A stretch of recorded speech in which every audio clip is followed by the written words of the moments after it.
Bonjour à tout le monde. Aujourd'hui, c'est le 22 mai 2026. C'est une très belle journée. Il y a beaucoup d'excitation autour parce que finalement, il y a le Grand Prix, finalement le Grand Prix de Montréal avec des gros succès. C'est le moment idéal pour voir des Lamborghini, de voir des Ferrari et tout ça, comme si tout le monde avait ça d'un coup ici dans le Vieux-Montréal. Puis après quoi, ben, une fois la fin de semaine finie, ben, toutes les voitures belles s'en vont, on les voit plus. Je sais pas d'où vient, enfin, peu importe, mais c'est ça. Ça me rappelle toujours quelque chose. Vous savez, le circuit Gilles Villeneuve, eh bien, Gilles Villeneuve c'était vraiment un champion extraordinaire. Et qu'est-ce qu'il faisait? C'était un jeune homme, à l'époque, je parle d'il y a 60 ans, c'était un jeune homme qui aimait trafiquer les moteurs. Donc, un moteur, il le changeait pour le rendre plus rapide. Puis il l'essayait. Et il l'essayait sur la route qui était nouvelle à l'époque, la route Montréal-Québec. Et puis, la police, enfin, pouvait pas il allait trop vite, trop fort, c'était interdit d'aller aussi vite. Mais lui allait, je sais pas, au double de la vitesse ou permise et tout ça. Donc, la police le savait que c'était lui. C'était le seul qui pouvait faire ça. Et donc, la police, pour lui donner un billet de circulation, finalement, une pénalité, il attendait à la maison avec les parents. Donc les parents et les policiers étaient là qui attendaient qu'il revienne pour avoir un billet un billet d'excès de vitesse de l'époque. Ça, c'est le folklore qui entoure ce monsieur Gilles Villeneuve. Je ne savais pas qu'il était tellement si connu. Quand je suis allé en Italie en 1980, je pense que c'est ça, il était très, très connu. Il y avait, Gilles Villeneuve était vraiment, enfin, finalement, une grande publicité au Québec, si on peut dire comme ça. Il était renommé aussi pour le fait que lui et son ami, je ne sais pas, un ami français, un autre en compétition, qui faisait des compétitions avec lui, ils allaient sur les autoroutes italiennes, qui sont très belles, que de la frontière française jusqu'à ben, partout en Italie. Et ils faisaient la course sans lever le pied de l'accélérateur. Donc, là aussi, c'était des folies. Donc, en effet, finalement, ça a mal fini, hein, quand on court trop, tôt ou tard, on paye. Mais malheureusement pour lui, mais quand même, c'était tout un mythe, ce monsieur-là. Bon, ben, une fois dit tout ça, donc dimanche, c'est le Grand Prix. C'est déjà beaucoup d'Américains qui sont autour ici parce qu'ils ont la fête lundi. Lundi, c'est la fête c'est la fête, comment, des vétérans? De? Oh, le Memorial, merci. Excusez-moi, c'est le Memorial Day. Je parlais à Gary. Et le Memorial Day, c'est impressionnant aussi. Si vous êtes aux États-Unis au Memorial Day, et puis vous visitez un cimetière, c'est assez impressionnant le respect qu'il y a pour tous ceux sont décédés pour la guerre et puis tout ça. Bon, une fois dit tout ça, de quoi on parle aujourd'hui? On parle du LEM, attention bien le thème, LEM, L-E-M-M-E, LEM de Diamond et Mirrorless, pardon. Donc, Saki Diamond et Saki Mirrorless, ce sont deux prix Nobel des années, ben, là ils ont le prix Nobel depuis des années, mais c'était parce qu'en 1970 à peu près, ils ont lancé une théorie qui a changé notre vie finalement, nous tous. C'est-à-dire, c'est eux qui ont introduit la taxe de vente qu'on a. Et moi, je dois vous dire, je ne pensais pas au départ que la taxe de vente, elle est là naturellement depuis 50 ans, et sinon plus, mais quand même, quand elle est sortie, on disait que c'était avant que sorte la taxe qu'on connaît actuellement, la TPS, la TVQ, c'était une taxe que le maire de Montréal, M. Drapeau, avait mis pour financer les Olympiades. Et donc, je ne sais pas, comme je ne me souviens plus qu'est-ce que c'était la taxe, mais finalement, on disait que c'est lui qui avait inventé la taxe. En réalité, ce n'est pas vrai du tout, naturellement. Oui, c'est vrai qu'il taxait, mais c'était pas finalement l'inventeur de cette taxe. Les inventeurs de cette taxe sont donc comme deux économistes américains, non britanniques, un des deux est britannique, Diamond et M. Mirrlees, et lesquels, dans les années 70, ont dit que il ne faut pas taxer, il ne faut pas taxer les intrants. Comment dire? Quand, mettons, une compagnie qui fait des voitures, euh, si il ne faut pas qu'elle paye une taxe sur l'acier qu'elle achète. Il ne faut pas qu'elle paye une taxe sur tous les instruments, enfin, les pièces qu'elle achète pour mettre dans la voiture, parce qu'autrement le prix de la voiture devient trop cher. Et donc, finalement, toutes ces taxes intermédiaires sont abolies et il reste juste une taxe finale. La taxe à la consommation, c'est ça que ça veut dire. Donc, ça a été inventé par ces deux messieurs-là. Et soi-disant que l'économie, pour qu'elle soit fonctionnelle, il ne faut pas taxer dans la production, mais il faut taxer seulement à la fin. Et qui paye la taxe, ça doit être le consommateur. Donc, à eux, on doit finalement apparemment un grand succès avec cette taxe. Ça permet de financer les États et puis tout ça. Donc, le mot LEM, L-E-M-M-E, ça s'appelle comme ça. LEM de Diamond et Mirrorless. Et LEM, ça veut dire, c'est d'origine grecque, ça veut dire finalement avoir comment dire, c'est une prémisse, c'est-à-dire avoir comment dire, une sorte de proposition de départ pour un raisonnement. Donc, eux, ils ont fait le raisonnement, c'est ça. Donc, c'est le raisonnement de Diamond de Mirrorless, mais économiquement, ça s'appelle l'EM de Diamond. Bon, c'est pas au juste, là, après tout ce blabla. C'est que le LEM de Diamond, donc, c'est finalement, la théorie de la taxation optimale. C'est fait par ces deux messieurs-là dans les années 70, enfin un peu avant, mais après les gouvernements les ont adoptés. C'est les fondements, c'est ça, de l'économie publique moderne. L'idée centrale, même avec des taxes distorsives, il est optimal de préserver l'efficacité de la production.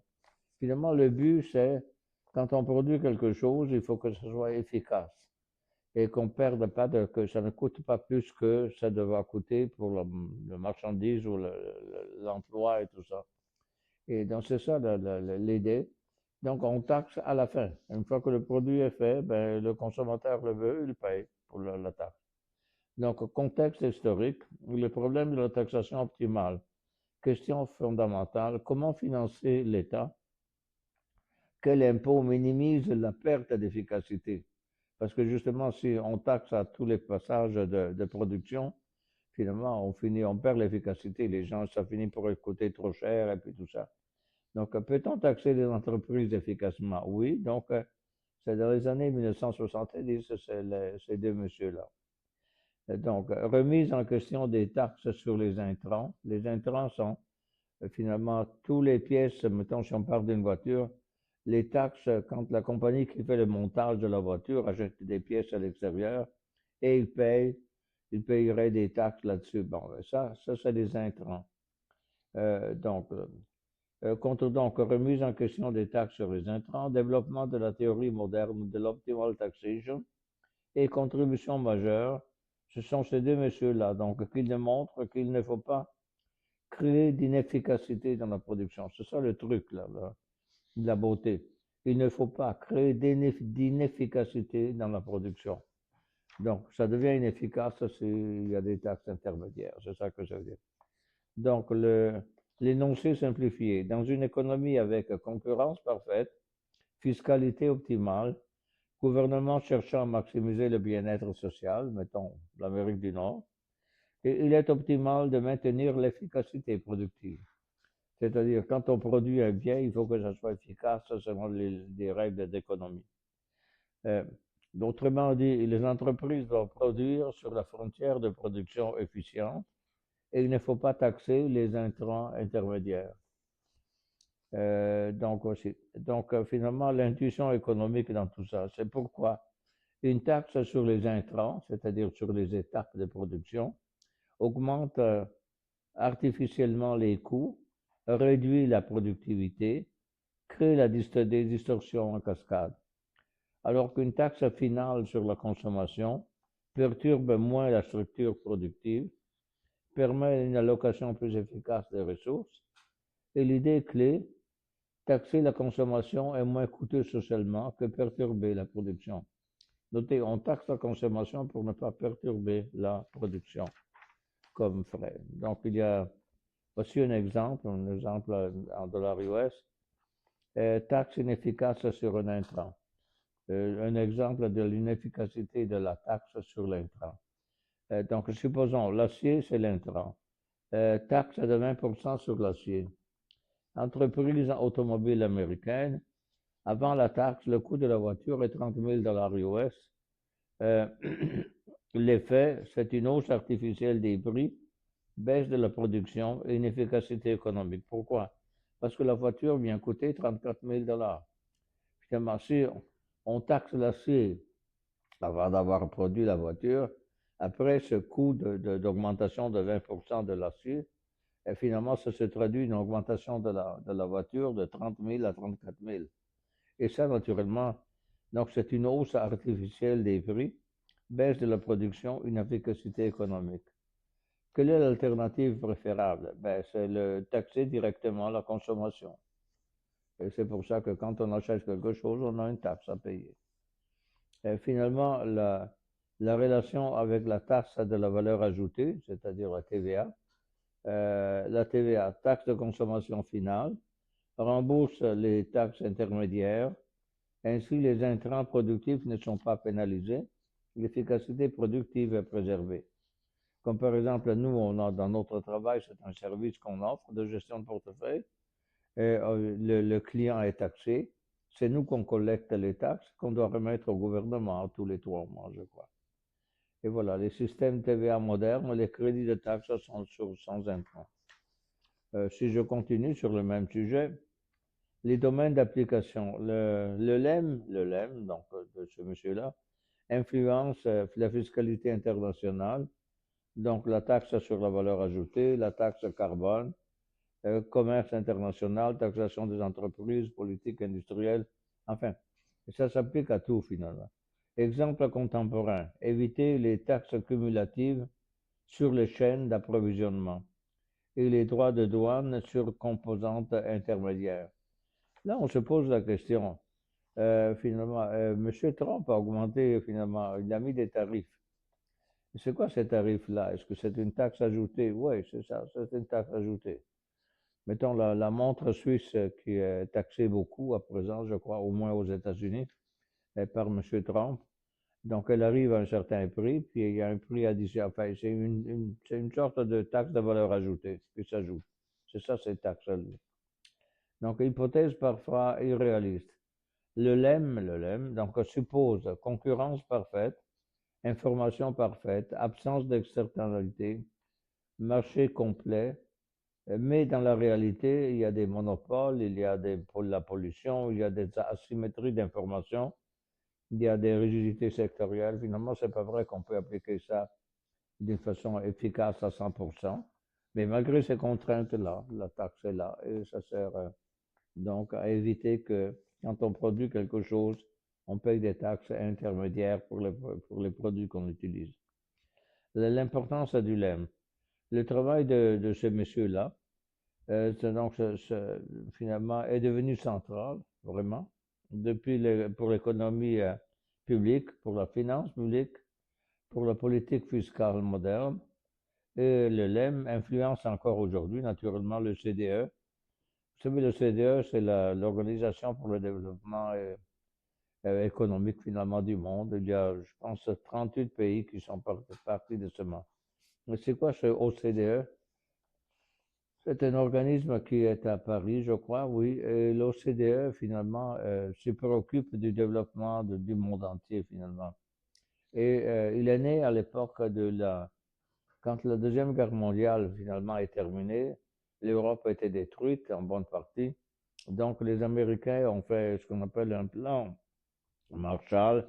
Ils ont sacrifié, je pense, à 3% de leur produit intérieur brut pour finalement faire refonctionner l'Europe en aidant à reconstruire les usines et puis tout ça.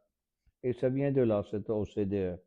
Ensuite, il y a le Fonds monétaire international, ça a été créé après, la Banque mondiale, le ministère des Finances. Enfin, l'histoire de cette taxe-là, finalement, c'est un complément, une contribution avec les autres organismes qui veulent une harmonisation de l'économie mondiale. La conclusion, le LEM démontre que même dans un monde avec un pot distorsif, il faut préserver l'efficacité de la production. Encore une fois, le truc, c'est préserver l'efficacité de la production. Donc, on ne peut pas taxer tous les intermédiaires là-dedans. Principe essentiel, ne pas taxer les intrants intermédiaires. Conséquence, meilleure allocation des ressources, productivité plus élevée et croissance économique plus forte. Et finalement, un mot de la conclusion. En résumé, le LEM est un pilier de la fiscalité moderne. Il explique pourquoi les économies avancées évitent de taxer les intrants, encore une fois les intermédiaires, et la taxe de la valeur ajoutée moderne est fortement inspirée de cette logique. Le principe reste central dans le débat sur les tarifs douaniers, sur la taxe carbone, sur les chaînes d'approvisionnement mondial, sur la fiscalité des entreprises. Encore une fois, je dois vous dire, il y a 60 ans, on n'avait rien de tout ça. Ça, c'était arrivé d'un coup, là. Mais ce n'était pas le maire Drapeau qui a inventé ça. C'est ça que ça voulait dire. Bon, ben, c'est tout pour aujourd'hui.